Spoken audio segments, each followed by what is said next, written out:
Please welcome to the stage the 45th and 47th President of the United States, Donald J. Trump.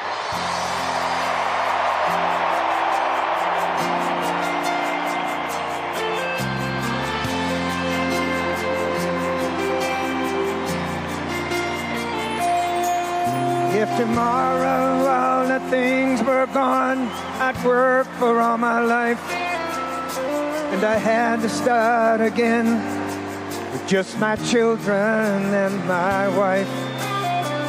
Thank my lucky stars to be living here today, where the flag still stands for freedom, and they can't take that away.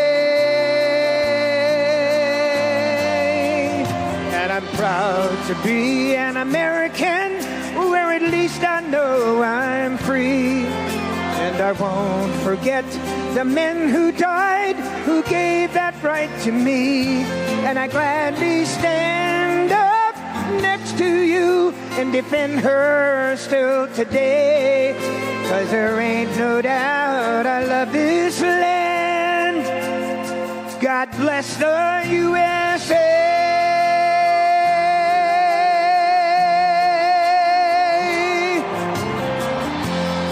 America, for Charlie Kirk.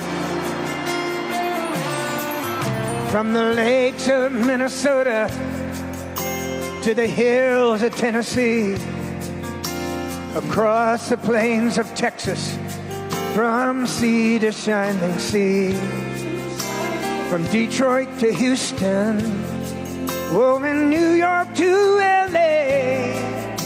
There's pride in every American heart, and it's time we stand and say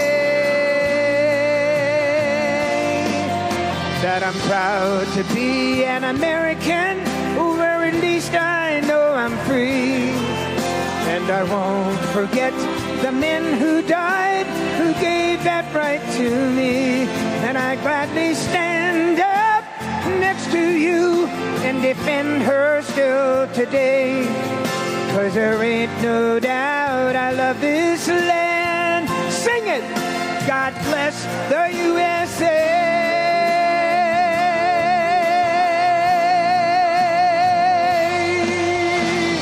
And I'm proud to be an American, where at least I know I'm free. And I won't forget the men who died, who gave that right to me. And I gladly stand up next to you and defend her still today. 'Cause there ain't no doubt I love this land. God bless the USA.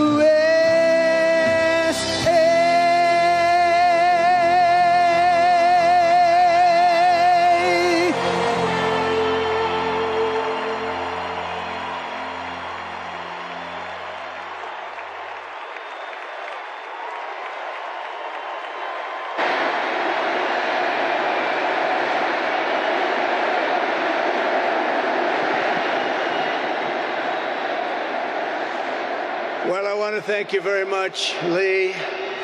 You've been there from the beginning with us, Lee, and we appreciate it. Nobody can sing that song like Lee Greenwood. Thank you very much, Lee, very much for being here.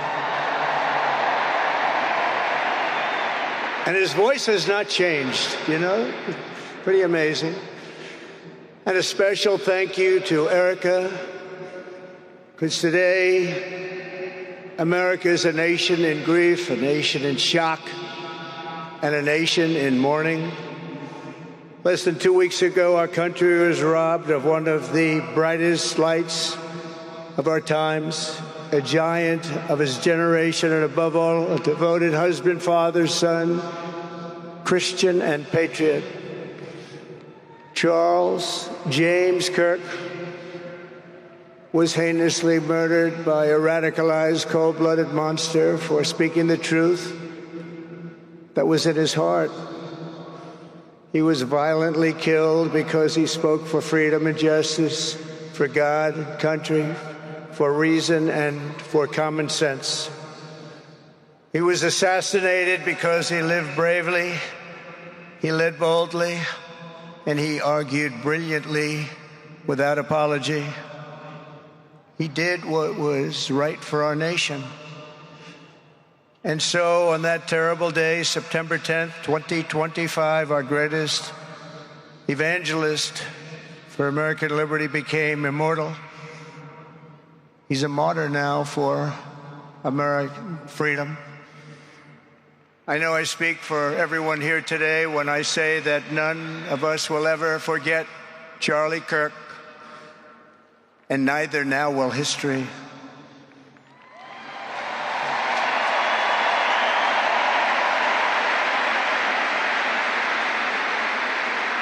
Because while Charlie has been reunited with his Creator in heaven, his voice on earth will echo through the generations, and his name will live forever in the eternal chronicle of America's greatest patriots. He will live forever. To Charlie's incredible and beautiful widow, Erika, we know the weight of this monumental loss is almost unbearable. But even in the midst of heartache and pain too great to even fathom, you have somehow found the strength and deep faith to be a comfort to millions and millions of people.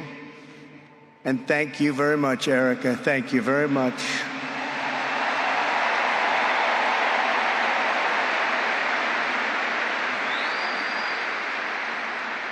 Today, an entire nation wraps its loving arms around you and your beautiful children. We share in your immense and overwhelming sorrow, and we vow that we will do everything we can to ensure that your children grow up in a land where their father is honored and revered as a great American hero. That's what he is.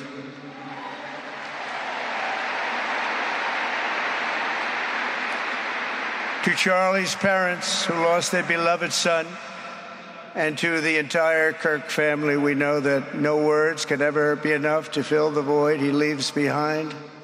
That's a void that just can't be filled. But I hope the extraordinary outpouring of emotion over these past 11 days has comforted you with the knowledge that your son brought more good and love into this world in his 31 short years than most people, even very, very successful people, can bring in a lifetime.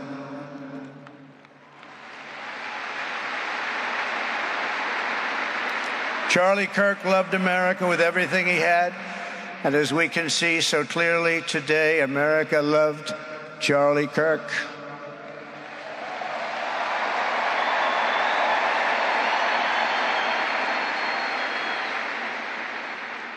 And he could always draw a big crowd. Look at this today. Look at what's gone on. This is a big crowd.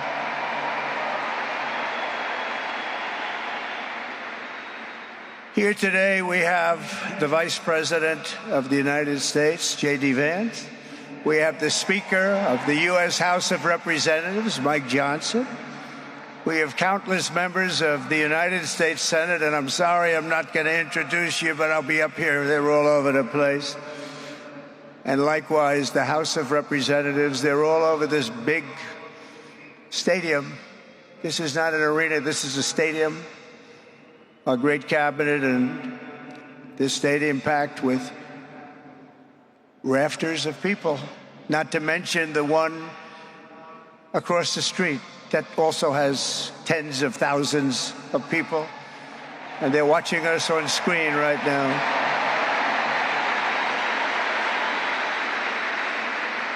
And I'm sorry we couldn't get you in. If anybody would like to give up your seat, please walk across the street.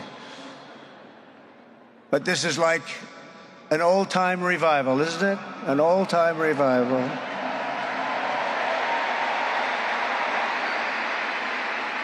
For millions of Americans, especially young people, it is agonizing and unthinkable to say goodbye to a patriot whose heart still had so much to give. It's so much. Raised in the suburbs of Chicago, Charlie was filled with a patriotic spirit from his youth, and he was an all-American in everything he did. And one of the last things he said to me is, "Please, sir, save Chicago. We're going to do that. We're going to save Chicago from horrible crime.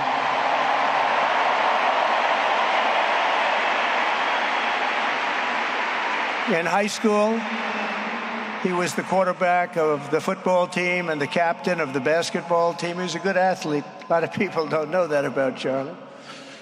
He was an Eagle Scout who spent his school lunch breaks listening to another champion for liberty, somebody that he greatly admired, Rush Limbaugh.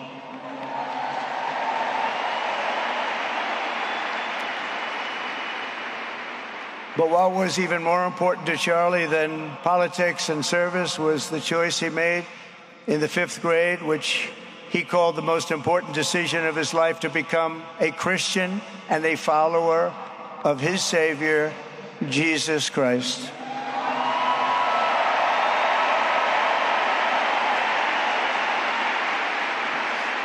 Inspired by faith and his love of freedom, Charlie did something remarkable when he was just 18 years old. On the advice of a mentor who told him to put off going to college because he was doing so well, he devoted his life to converting young people to the conservative cause. How did he do? Take a look. How did he do?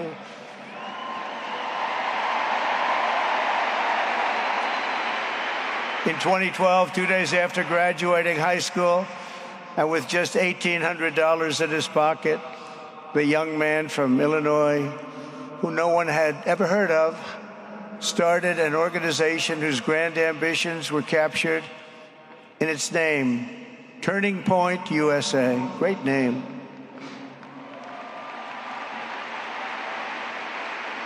And I have a feeling it's going to be bigger and better than ever before. Does that make sense? It's going to be bigger and better than ever before. Look at what's happening. 12 years ago, Charlie walked onto his first college campus, the very liberal University of Wisconsin at Madison. He set up a card table and put up a sign with 3 words: "Big government sucks." Can you believe that? That's Charlie. That day, Charlie talked to every student who approached him, most of whom were probably quite a bit older than he was. Finally, after many hours, he found the first ever Turning Point chapter leader. His first year out of high school, Charlie traveled 300 days raising money and taking his message to campuses all over the country. He lived out of his parents' basement, and they actually loved having him there. They loved Charlie. Everybody loved Charlie. And on the couches of friends and supporters, he lived off couches for 2 years, 3 years, then life started getting a little bit different, but he was always the same. For 5 years, he refused to take a paycheck, but day after day, he worked from 5 a.m. in the morning till 11 p.m. in the evening, always. His staff remembers that he wore Walmart jeans and T-shirts from the Goodwill store. Remember the Goodwill store? It wasn't easy, but Charlie wasn't in it for money at all, never has been. Money was never his thing. He was always in it for the mission. As he liked to say even back then, we have a country to save. Just what he did. He'd call me all the time, "Sir, we have a country to save." I said, "Charlie, thanks very much for telling me that. I appreciate it." Charlie volunteered for my 2016 campaign and traveled the nation with my son, Don, and Eric. I got to know him very well and saw immediately that Charlie was actually a master builder of people. It was Charlie who first started organizing young black conservatives hungry for support and leadership. It was Charlie who stood up for persecuted Christians and Jews on college campuses. It was Charlie who helped bring online censorship, free speech, and cancel culture to the fore of our political debate. He was right up there with me. It was Charlie who helped unite MAGA and You know what MAHA is? That's right, Make America Healthy Again. And tomorrow we're going to have one of the biggest announcements, really medically, I think, in the history of our country. We're going to be doing it with Bobby and Oz and all of the professionals. I think you're going to find it to be amazing. I think we found an answer to autism. How about that? Autism. Tomorrow, we're going to be talking in the Oval Office in the White House about autism, how it happens, so we won't let it happen anymore, and how to get at least somewhat better when you have it, so that parents can help their child, their beautiful child. That's a big one. I've been bugging everybody over there, get the answer to that.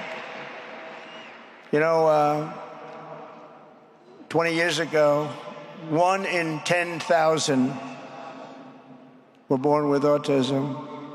20 years ago. The most recent survey says 1 in 12. How bad is that? That's for young boys, baby boys, but also girls, a little bit better. It's about 1 in 20, but we can't. Because obviously there was something really wrong, and we think we know what that is.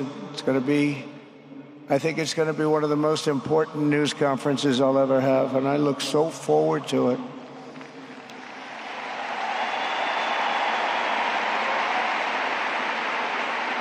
And you know who else looked forward to it? Because he knew. I'd tell him a little bit about what was going on. Was Charlie. He would have been front row center, believe me. We'll be missing him tomorrow. It was such a big deal for him, too. He brought together Donald Trump, Bobby Kennedy, right here in the great state of Arizona 1 year ago. Remember that? What a night, what a day that was. And it was Charlie who was among the first to speak to me about a man from Ohio by the name of J.D. Vance. Have you ever heard of him? He's doing a good job.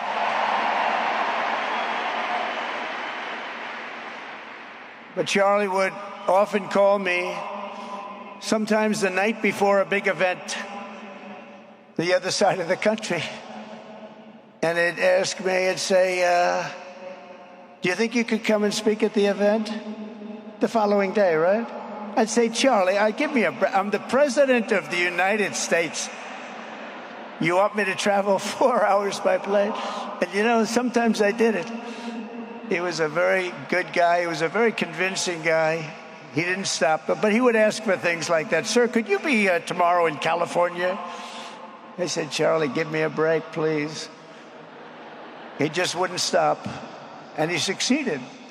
But I almost always went because you never wanted to let Charlie down. He worked so hard. You just didn't want to let him down. I felt guilty. He'd make me feel very guilty.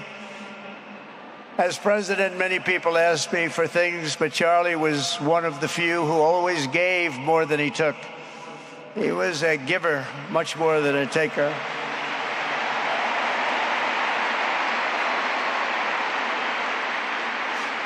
And no matter how big Charlie became, no one was too small for him to notice. He was good to everybody. Didn't matter. Several years ago, a fourth grader asked Charlie to appear on his podcast, which was probably only watched by the parents of that fourth grader. And Charlie, who was actually pretty hot at the time, to be honest, he agreed, and the boy asked for advice. Charlie replied, the left. I call it the radical left. I call it sometimes the radical left lunatics. But Charlie didn't say that. He called it the left. He was probably right, but I can't help it. I can't help it. So he said the left, radical left lunatics, may have all the money in the world, but they can never outwork me. I will wake up as early as I need to, about himself. I will stay up as late as I need to, and I will never stop fighting for our country. And he did this until his dying breath. That's what he was doing. That's what he was doing. Think of it. Wow. What a horrible moment. I was in the Oval Office when I heard they came in, and it was like a surreal experience, a terrible, terrible. I had some very big people in the Oval Office, and I was in the midst of a very important conversation for our country, big people, the biggest. And I said, you have to leave now. When they told me that, they told me in front of a group of very powerful people, I said, you have to leave now, right now, please. Right now. You have to leave. Go. By his own determination and skill, Charlie Kirk built Turning Point from his humble beginnings, the beginnings that nobody believed could ever end up something like this, into a great movement and a juggernaut of American politics. And, you know, we have a massive stadium loaded up with people, but he got tremendous crowds before he had this kind of horrible news and before we had to hear what happened so terribly. He delivered more than 250 speeches a year at over 200 colleges and universities, and that was at a time when it was not really vogue to go to colleges and universities if you were a conservative. It really took great courage. And we used to talk, and I said, you know, I think they're much more conservative than we know, and he agreed, but it just wasn't something that was happening because the radical left would do very bad things, very dangerous things. But Charlie set up chapters on 2,200 campuses and spoke at more than 1,000 churches. He launched a podcast and radio show that grew to an audience of 1 million Americans a day, one of the bigger shows on radio. And Charlie didn't just bring young people into the movement. All of a sudden, it started to grow by leaps and bounds. By 2024, we won more young people than any Republican candidate in the history of our country, including, for the first time, a majority of males under 30. Can you believe it? Remember when Republican presidential candidates would get 4%? No, we did unbelievably with young people. And he was a big, big factor. Unbelievable. But he made me work for it. Sir, you have to make a speech here. You have to make a speech there. But we did it, and we won, and our country is doing unbelievably well now. We had a country that was dead 1 year ago, and now we have the hottest country anywhere in the world. And Charlie helped us make it that. One of the great people. But through it all, the core of Charlie's message and his basic method never changed. It never really changed. He stayed the same person also. At every campus event, Charlie asked the people who disagreed with him to come forward, and instead of silencing them, he handed them a microphone and let them speak. And he'd convinced so many of them. It was a pretty amazing thing to watch, actually.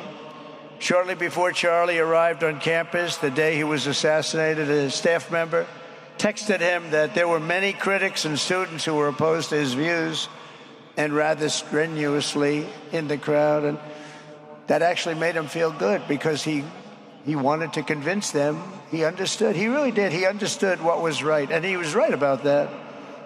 A lot of it was based on common sense, by the way.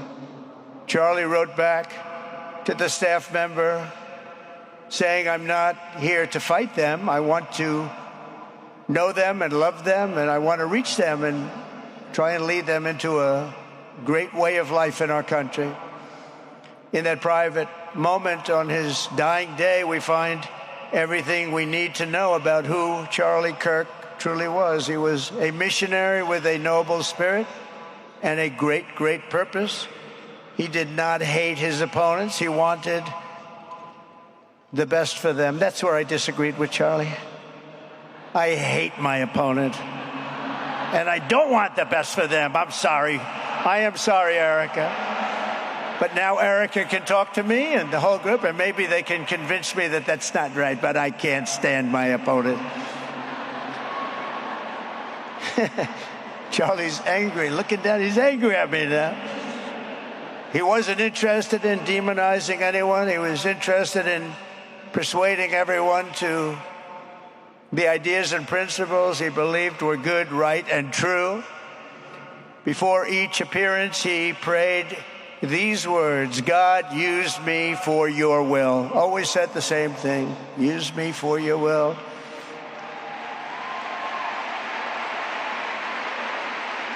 And that is exactly what God did. When you think, that's exactly what he did. The more success Charlie had, and he was getting more and more successful, the more dangerous his mission became. On campuses all over the country, his quest for open dialogue was met with menacing hate. There were bomb threats, pulled fire alarms, and countless rage-filled radicals who tried to shout him down. It was nasty. I used to say, Charlie, this is nasty stuff you're doing. At one event, police had to build barricades to protect students from an angry mob of thugs. Many of these people, by the way, are paid a lot of money to do this. They're agitators. They're paid agitators. Remember that? When you see they all have the same beautifully printed sign, every sign is identical, comes out of a top-level print shop. That's not the signs that are made in somebody's basement. Those are paid for by very bad people, and hopefully we're going to be finding out through the DOJ who those people are.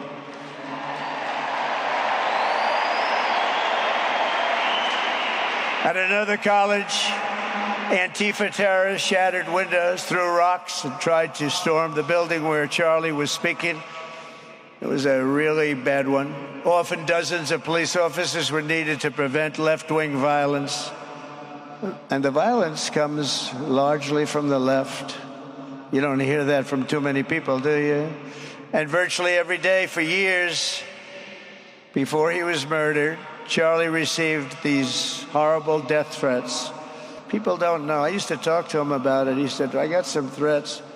He always felt that when they actually made the threat, they were not the ones to worry about. The ones to worry about were the ones that don't make the threats.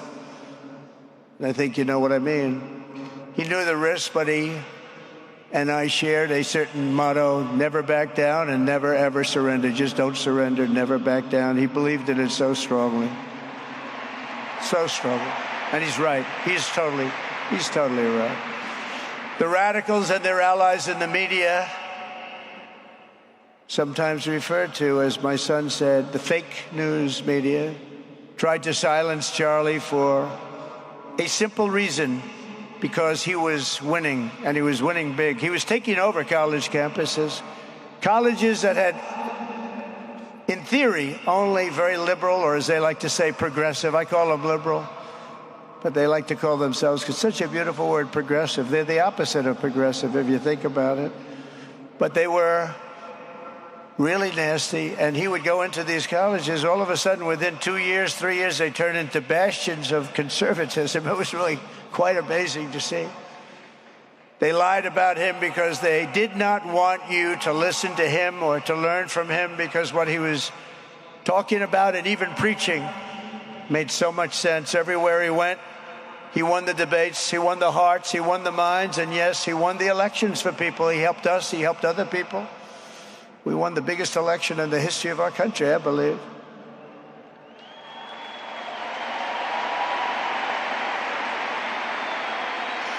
Charlie Kirk was without a doubt among the most influential figures in the most important election in the history of our country.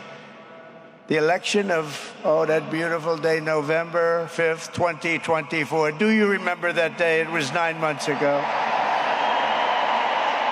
What a day that was.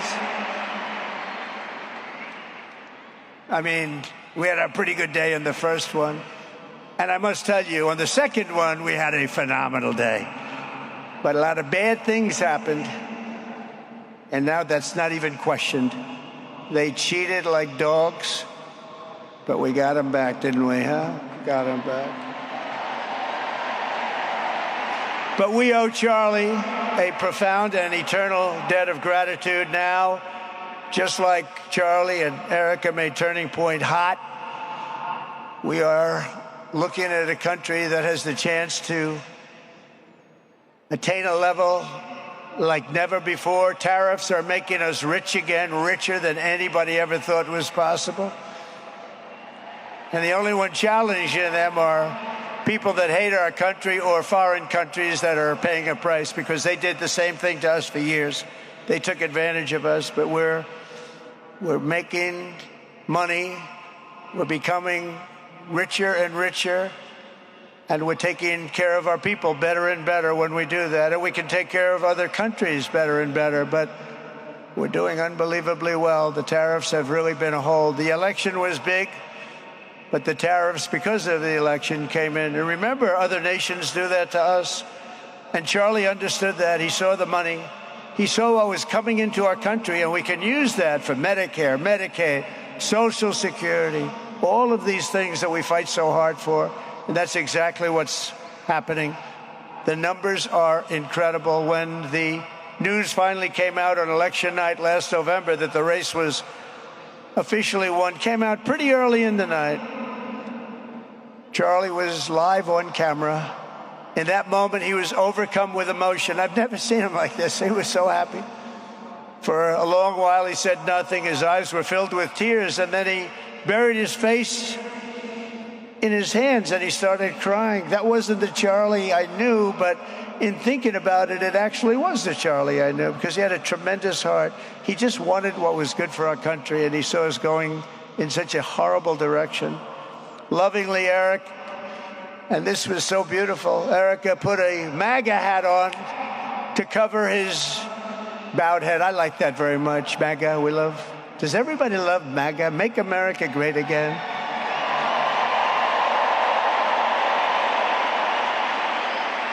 When Joe Biden used to get up, remember the speeches? We will stop MAGA. We will stop MAGA. You know, he could barely get the words out. We will stop. I said, can somebody inform him that MAGA means Make America Great Again? How do you say you're going to stop it? And Charlie understood that. When Charlie finally looked up and spoke, he smiled through the watery eyes and simply said, I am humbled by God's grace. That was his statement that night. I was watching him. I was very impressed, actually. It showed he had a big heart. Every single American should take a long, hard look at the twisted soul and dark spirit of anyone who would want to kill a young man as good as Charlie. To kill anybody, but to kill a man like this, he didn't deserve this. He didn't deserve this. Our country didn't deserve this. And anyone who would make excuses for it are just out of their mind. Charlie's murder was not just an attack on one man or one movement. It was an attack on our entire nation. That was a horrible attack on the United States of America. It was an assault on our most sacred liberties and God-given rights. The gun was pointed at him, but the bullet was aimed at all of us. That bullet was aimed at every one of us. Indeed, Charlie was killed for expressing the very ideas that virtually everyone in this arena and most other places throughout our country deeply believed in. But the assassin failed in his quest because Charlie's message has not been silenced. It now is bigger and better and stronger than ever before, and it's not even close.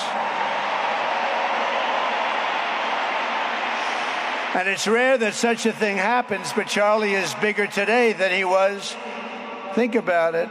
Just 2 weeks ago, he's bigger today than he was 2 weeks ago. Now, that may not help his friends and loved ones, of which there are so many. It may not help Erika and those beautiful children who have to suffer so horribly through this moment, but they know it's true. He's bigger now than ever before, and he's eternal. He's eternal. And I just want to say we love him. And he's looking down at us right now, and he's saying, wow, that's a great crowd. He's saying, that's a great crowd.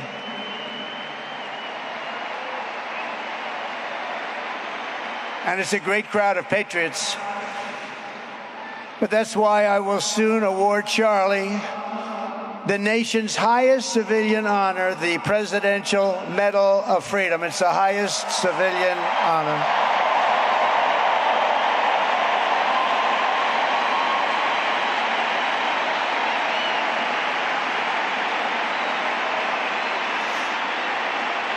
And we will do the ceremony at our beautiful White House in a very safe Washington, D.C., a place that Charlie truly revered. You know, we stopped the crime in Washington. It took 12 days. Now you can go to restaurants. You can walk down the middle of the street with your wife. You can have your wife walk alone down the middle of the street. She's going to be in good shape. What a difference. What a difference good management really makes. But it's, I'm so proud of that, Washington, D.C. You know, it was one of the worst in the nation, in the world. And now it's considered a very safe city. And it's also, I passed it yesterday, I went through it, and the lawns are good. It's like a different place. It's like the tents are gone, the threats are gone, the gangs aren't there. We got rid of, you know, we took out 1,500 career criminals, 1,500. If you have 3 career criminals, that can make a big difference. But I'm so proud of Washington, D.C., and now we're going into Memphis, and we'll get that one straightened out fast. And then we're going into some others, but we're going to go to Chicago, and we're going to have Charlie very much in mind when we go into Chicago, and we'll get that one straightened out. You have an incompetent governor who he thinks it's okay when 11 people get murdered over the weekend. He thinks you don't have any crime when 11 people get murdered and 28 people get shot. He says he's got crime. No, they don't have it under control, but we'll have it under control very quickly. So we're going to be doing that. And Charlie loved what we were doing. He was so proud of what happened. He was there to see it. He's so proud of what happened in Washington, D.C. As you know, the depraved assassin who planned and executed Charlie's killing has been arrested and charged with capital murder. God willing, he will receive the full and ultimate punishment for his horrific crime. It's a terrible thing.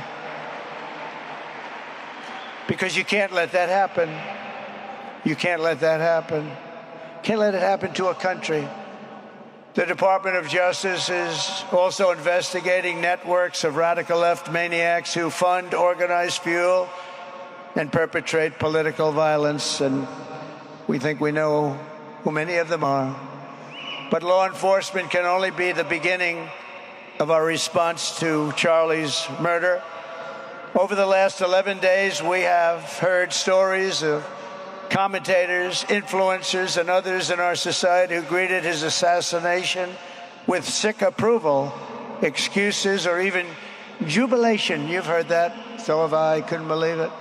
Some of the very same people who spent the last 8 years trying to sit in moral judgment of anyone who disagreed with them about politics suddenly started cheering for a murder. Incredible. You know the names. They're major losers, by the way. That will be proven out in a short period of time. Some of the very people who call you a hater for using the wrong pronoun were filled with glee at the killing of a father with 2 beautiful young children. And the same commentators who this week are screaming fascism over a canceled late-night TV show where the anchor had no talent and no ratings, last week were implying that Charlie Kirk deserved what happened to him. No side in American politics has a monopoly on disturbed or misguided people. But there's one part of our political community which believes they have a monopoly on truth, goodness, and virtue, and concludes they have also a monopoly on power, thought, and speech. Well, that's not happening anymore. We've turned that corner very quickly. Tragically, atrocities of this kind, and kind that we saw in Utah, of all places, are the eventual consequence of that kind of thinking. If speech is violence, then some are bound to conclude that violence is justified to stop speech.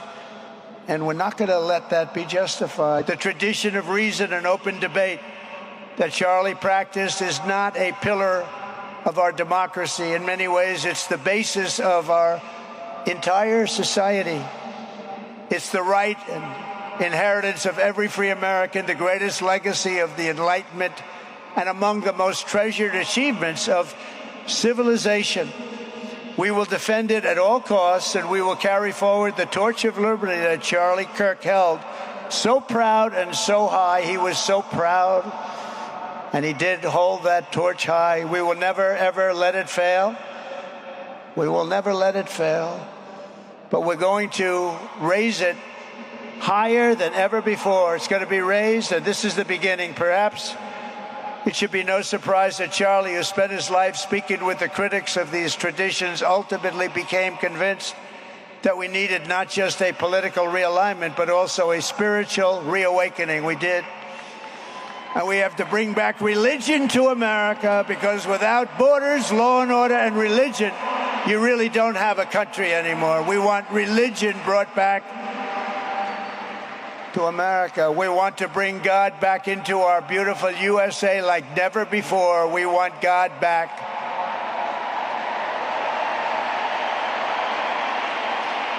Charlie would have been so pleased to hear his friends and colleagues today giving testimony and giving glory to God. Within minutes of the gunshot in Utah, millions of Americans, young and old, heard the news and dropped to their knees and started praying. Even many who rarely prayed asked God for a miracle. Please, God, save Charlie. But although Charlie's time with us on earth has ended, those prayers for a miracle have already been answered. Look at what's happening. Look at what's happening. In the days since Charlie's death, we have seen how his legacy has touched so many millions around the world. In Calgary, Canada, thousands gathered at City Hall to sing the American national anthem and raise up posters with the name Charlie Kirk. In Seoul, South Korea, crowds gathered to wave American flags and shout, "We are for Charlie Kirk." His memory has been honored in the streets of Berlin, Warsaw, Vienna, Sydney, Madrid, London, Tel Aviv, and all over the world. So beautiful to watch. A man as far away as rural Australia texted a pastor, "I'm going to come to church tomorrow for the first time ever." The pastor asked, "Why is that?" The man replied, "Because of Charlie Kirk." Can you imagine? The lesson of Charlie's life is that you should never underestimate what one person can do with a good heart, a righteous cause, a cheerful spirit, and the will to fight, fight, fight. Have to fight. We're saving our country. And Charlie's a big factor, such a big factor. Charlie Kirk started with only an idea to change minds on college campuses, and instead he ended up with a far greater achievement, changing history. He changed history. Today, Charlie Kirk rests in glory in heaven for all eternity. He has gone from speaking on campuses in Wisconsin to kneeling at the throne of God, where he is right now.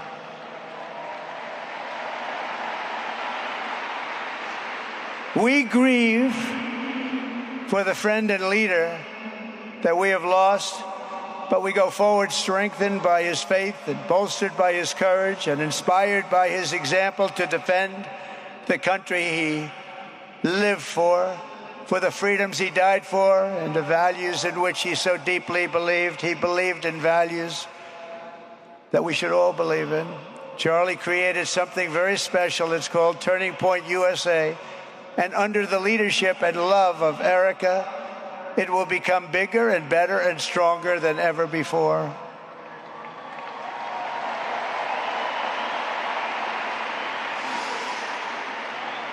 So, Charlie, we all want to thank you.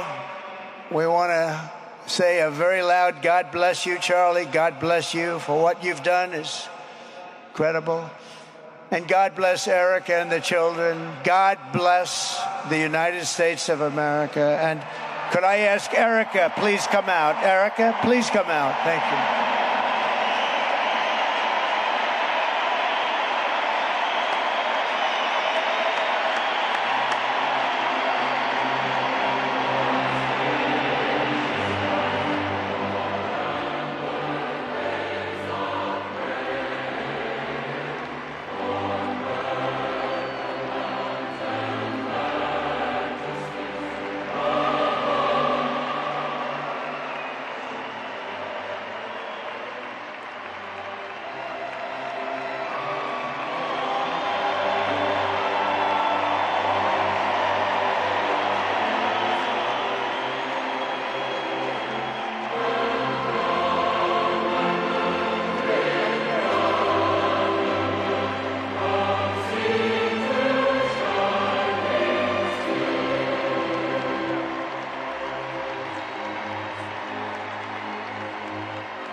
Thank you very much, everybody.